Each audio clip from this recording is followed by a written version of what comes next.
talaga eh. They will be remembered for as the lead stars of Langit Lupa. Yun. Okay. Thank you, Direk. So, dalawang bagets. So, friends na pala kayo talaga. Close na, banded na kayo.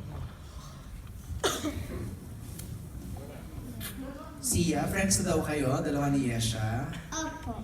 Oo, so dito sa show, pareho ba kayo mabait dito? Or meron din mga, kasi usually may salbahe, di ba? Sino yung medyo bad sa inyong dalawa? Una po, parang hindi ko pa po siya friend. Pero dahil inalagaan niya po yung aso ko, naging friend ko na po siya. Yes po. Ako po dito ay mabait na bata, tsaka masunod. Wow. Tsaka mapagmahal. Wow. So pareho ba kayo mabait dito? Wala yung magiging medyo parang, parang kontrabida or parang maldita, ganon? Wala naman. So parang good girl. Wala mga sampa-sampalan, ganyan. Wala mga ganon. Kasi dati may mga bidang bata pero nagsasabunutan, may mga ganon. Di dito, RSV. So walang ganon. Hindi kayo mag-aaway dito yung mga krompalan, walang mga ganon. Ang sweet, ang puhan. So, wala mga pisikalan, wala magaganap na gano'n. Wow. Wholesome. Okay, thank you, good luck. Thank you, Alan. Aaron, last two questions na tayo. No? Ako, question ko kay Tommy saka kay Miho.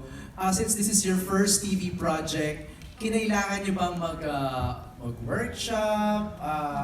Kwentuhan nyo kami kung how did you prepare for your first TV project? Well, syempre, this is our first TV project together, so we had to work on our compatibility on screen because totoong couple kami, you know. So we're not in it just for showbiz. We're actually a real couple. So putting that on TV is a little more difficult, I would say, than just being ourselves because we're playing characters now. So yeah, we just do workshops. Team building, that's what you call it, where we work on being able to project what it is we want to show for the audience. So workshops talaga, that's really it, because we're already obviously we're really close. So the workshops is really what made it, I guess, the easiest for us. Miho? Yes po, yun po, katulad po ng sinabi po ni Tommy, nag-workshop po kami bago po kami dito isalang dito sa Langit Lupa. At yung workshop na po yun ay marami naman po kami natutunan. Katulad ng, bago kami isalang lahat ng mga concern namin na katulad ng, kunyari, kailangan daw alamin namin yung mga linya namin, o kaya hindi lang yung linya namin, talagang lahat ng kung ano yung kwento ng Langit Lupa para namin malaman din kung paano namin ipoproject yung character namin. At saka, pag hindi po namin alam, syempre tatanong din po kami sa mga kasama namin na paano ba namin ito gagawin, sa mga staff ng Langit Lupa. Actually, mababait naman po sila, kaya super na-enjoy po namin na gawin. Thank you. Aaron? Yes, MJ, we have a question from Tito Bong De Leon of People's Journal. This is for Tommy and Miho. For Tommy, how's life treating you after PBB? And would you say na the long wait has been compensated to you? After PBB, showbiz is a very interesting world. It's, I think, so much more different from everything else you experience, you know.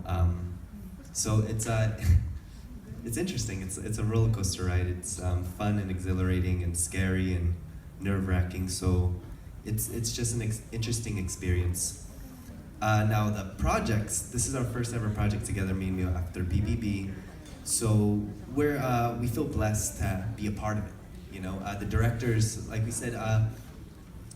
We're still new actors, but having these amazing directors that will help us and guide us and take the time and have patience with us for certain scenes, it really helps a lot. And I think this is a great project for us to be a part of. So yeah. Okay. Miho, Yes po. looks like Tommy is head over heels in the movie. Ano masasabi mo how much of your life or your time you're giving to your career? Pagtay, wala po ako naiintindihan. Ano po? Pasensya na po, wala po ako naiintindihan. Ano ba yung sinabi niyo po? At Tagalog, Opo, sorry po. Parang sa tingin ko, in love sa'yo si Tom. Ano ba, vice versa ba yan o ikaw lang ang in love o siya ang in love sa'yo? Siyempre, mahal ko rin naman po siya. Yes, siyempre hindi naman po nawawala yun. At saka, hindi siya nagbago nung katulad ng PBB na parang, alam niyo po yun, parang super in love siya dun sa akin. Pero yung pagkasweetan niya, hindi nawala actually. Kaya, yun. Okay, salamat Yes, po. thank you po. Thank you, Kuya Bong. And Aaron, last question ka na dyan. MJ,